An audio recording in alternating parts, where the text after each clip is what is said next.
Differential equations are used to model all sorts of phenomena found in nature, and one example is the discharge of a capacitor in an electric circuit.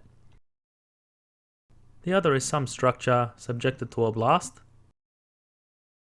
And another example is the complex behavior of ocean waves.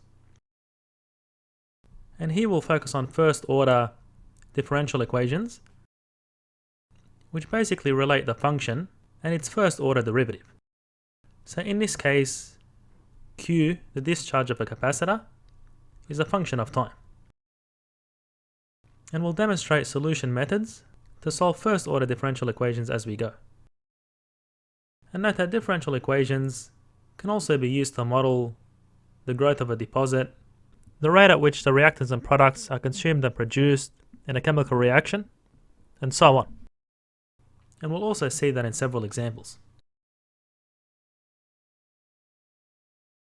You may be given a verbal problem to interpret as a differential equation, and here I've just given you a picture for this first problem to give you a visual. Now a particle is attached to a spring which is stretched and released.